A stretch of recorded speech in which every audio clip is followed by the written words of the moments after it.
Alright guys, 7.38 is here, and it's shaking up everything. From wandering waters, letting you zoom across the map, to craftable neutral items, giving you full control over your build. This patch is packed with game-changing updates that could make or break your MMR. Ever since 7.38 dropped, it's been blowing our minds with just how much has changed. New map mechanic, crazy item reworks, hero buffs, and nerfs that are shifting the meta completely. So in this video we're doing a quick review of the biggest changes and how they're shaping the meta right now. Stick around till the end because I will break down the strongest heroes of the patch, what changes made them OP, and how you can abuse them to climb fast. Let's get into it.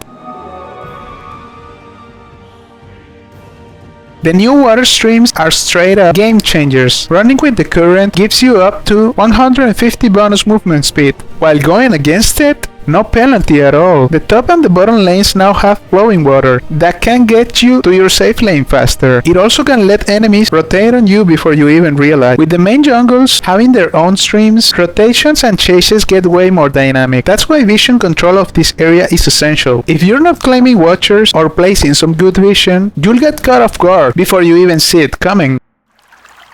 Want a full breakdown on the best warding spot for this new map? Drop a comment and maybe we'll cover it in another video. The jungle got a massive overhaul as well. Say hello to flooded camps, where neutral creeps evolve over time and they bring some insane new abilities into the game. At first you'll see tiny polywalks hopping around harmlessly, but as the match progresses they will get stronger, then turning into boglet, croakers, and even ancient marshmake. If you want to take these new resources, you need to secure the area to farm safely. But why is it so important to get vision and control of the currents inside the main jungle and the camps within them?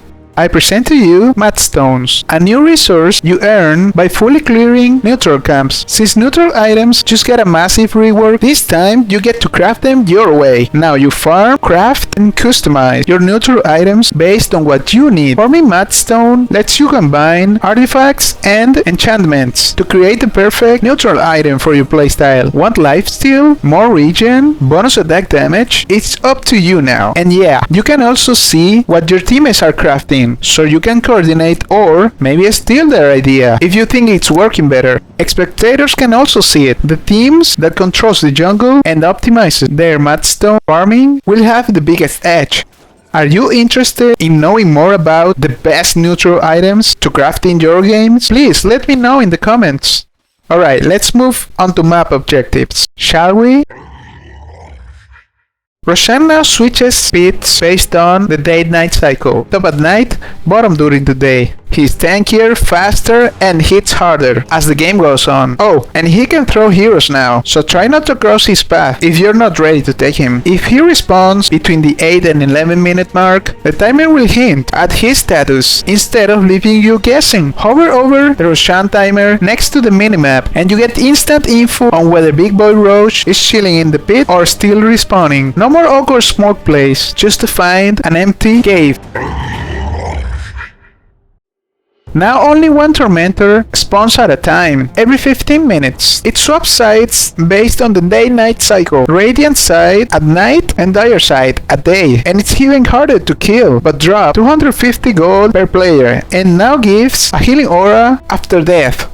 You sure need to coordinate with your team to take these objectives. That's why I have to make an honorable mention of this new feature. They've added automatic timers for every objective in the game. Are you tired of pinging your team 10 times to remind them about runes, day-night cycles, or key respawns? Hold Alt and all the essential timers pop up at the top of your screen. You know, just in case you need to ping the time to your ally to remind him to do something important before your enemy does. Now, talking about objectives, gone are the days of just grabbing a wisdom rune and running off. Now you got to earn your experience because wisdom shrines have replaced the wisdom runes. Instead of just picking up a rune, you have to stand inside the shrine to collect the experience. But there's a catch. If an enemy hero is standing inside the shrine with you, it won't activate. This means that if you want the experience, you're gonna have to fight for it. And the Lotus pools that also got reworked work with the same mechanics. Are you sure you want to collect that, Lotus? You have to physically stand in the pool to grab it. If an enemy is inside with you, the pool won't activate. No more easy Lotus snipes. You'll have to get some privacy before you can claim the prize. Teams that tracks timers, controls Roshan, and abuses these buffs will have a massive edge. Trust me, you don't want to be the one still wandering around, clueless, while the enemy team secures free Roshan,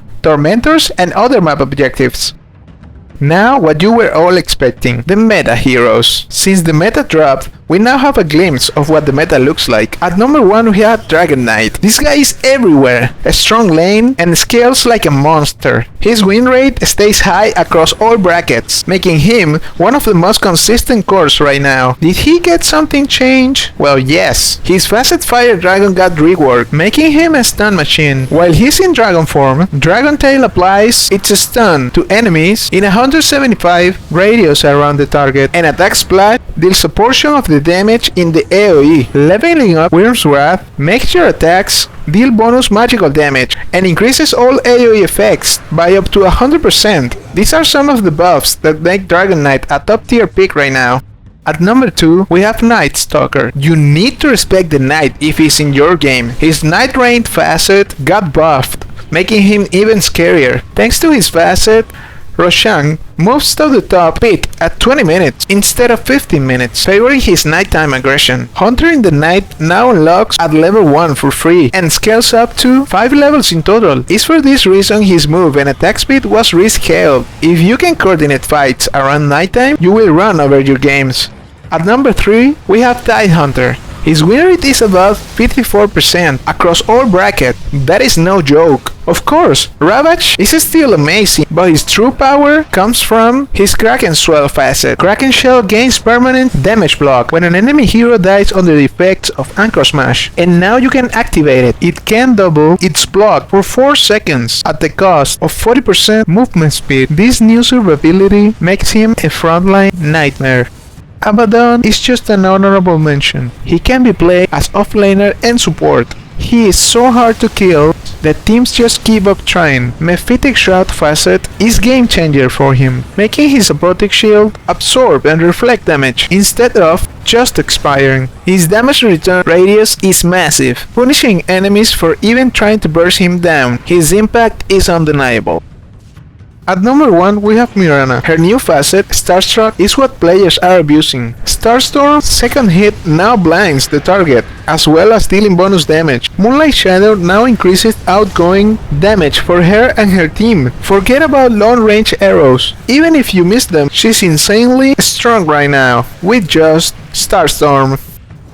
At number 2, we have Jakiro. Don't get me wrong, I'm putting him at number 2 just because he has lower win rate than Mirana, but he's been played a lot more. He's probably one of the most broken heroes of the patch, and he got major reworks, starting with Liquid Fire and Liquid Frost merge. His new Icebreaker facet is what players are abusing. It makes Ice Path last longer and explode. Ice Path now stuns a second time and deals bonus damage. He can also manually detonate it early, making it way more versatile.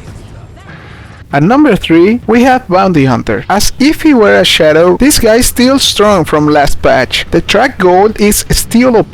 Now the ability amplifies damage more, making him even deadlier in fights. Talent buffs also increase track's gold gain, making him one of the best tempo supports in the game. At number 4, we have Dark Willow. Terrorize is still game winning, but now her Cursed Crown is even deadlier. Shattering Crown, her new facet, now stores bonus damage dealt to the target and unleashes it after the stun. Aghanim Shard now triggers the stored damage even when dispelled. If you love annoying the enemy while turning fights, she's a must pick.